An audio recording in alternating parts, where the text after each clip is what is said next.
As you mentioned, the equation is interesting. One not two. Yes, yes, what a win. Yes. Shamim took off, he took the risk. What a brilliant chase it has been. And it's a good thing that Nazoom reacted to that because Shamim was just sprinting down the pitch. And had he said no, finally Bangladesh cricket দল super ফোরের প্রথম match শ্রীলঙ্কাকে হারিয়ে দিল 4 উইকেটে। এটা 6 wicket হতে পারত, কিন্তু লাস্ট পর্যন্ত 4 উইকেটে বাংলাদেশ ক্রিকেট দল তারা সুপার ফোরের প্রথম ম্যাচ শ্রীলঙ্কাকে হারিয়ে দিল এবং এশিয়া কাপের যে চ্যাম্পিয়ন হওয়ার স্বপ্ন, সেই স্বপ্নটা এখনও বাঁচিয়ে রেখেছে বাংলাদেশ ক্রিকেট দল।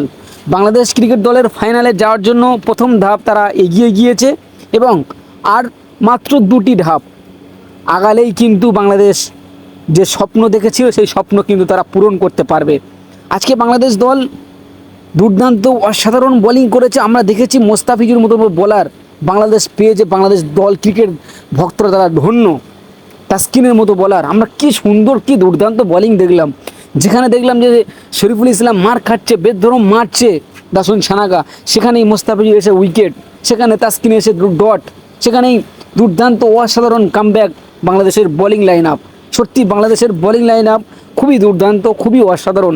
বাংলাদেশের যদি ব্যাটিং লাইন আপ এরকম পারফরমেন্স করতো, বাংলাদেশ কিন্তু আজকে ক্রিকেটে অনেক দূরে এগিয়ে যেত। বাংলাদেশের ব্যাটিং ব্যর্থতার জন্য বাংলাদেশ আজকে এই জায়গায় মানে এতটা পিছিয়ে আছে। বাংলাদেশ দুর্দান্তভাবে প্রথম সুপার ফোরের ম্যাচটি জিতে নিল, শ্রীলঙ্কাকে হারিয়ে দিল। বাংলাদেশ যে জিতেছে, এই জিতটা কিন্তু অনেক টেনশানে জিতেছে বাংলাদেশ দল। বাংলাদেশের ক্রিকেট ভক্তরা কিন্তু অনেক টেনশানে পড়ে গিয়েছিল, তাদের গা হাত পা কাঁপতে শুরু করে দিয়েছিল যখন পরপর 2টি উইকেট পড়ে যায়। শেখ মেহেদী এবং জাকির আলী, 1 ওভারে 5 রান বাকি, সেখানে প্রথম বলেই 4 মেরে দিয়েছিলেন জাকির আলী। দ্বিতীয় বল কি দরকার 6 মেরে জেতানোর, কি দরকার ম্যাচের হিরো হওয়ার, সেখানে 6 মারতে গিয়ে বলটা আউট হয়ে গেলেন। এবং তারপরে আমরা দেখলাম শেখ মেহেদী এলো এবং একটি শর্ট বল করলো, সেই শর্ট বলে শেখ মেহেদী ও কিপারের হাতে ক্যাচ দিয়ে আউট হয়ে গেল। তারপরে নাসুম আহমেদ। এই জিতটা কিন্তু অনেক কঠিন, এক পর্যায়ে অনেক কঠিন করে ফেলেছিল বাংলাদেশ ক্রিকেট দল। এটা কিন্তু অনেক সহজে জেতা যেত, এতটা টেনশন করতে হতো না বাংলাদেশ ক্রিকেট ভক্তদের। যাই হোক, ম্যাচ দিন শেষে বাংলাদেশ জিতেছে। বাংলাদেশ দুর্দান্ত পারফরমেন্স করেছে, দুর্দান্ত বোলিং, তার সাথে সাথে তাওহিদ হৃদয়ের যে ব্যাটিংটা দেখলাম আজকে ভাই।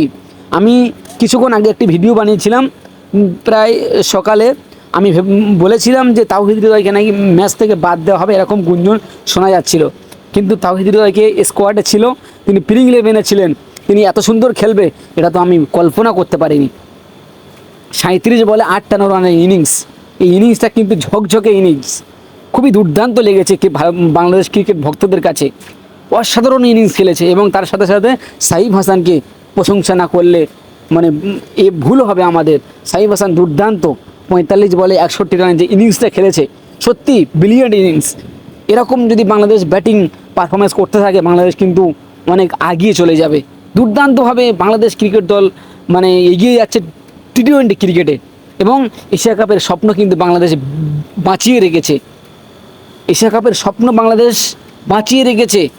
আর মাত্র 2টি ম্যাচ, সুপার ফোরের ম্যাচ বাকি। 2টি ম্যাচের মধ্যে যদি একটি জেতে তাহলে কিন্তু ফাইনাল কনফার্ম হয়ে যেতে পারে।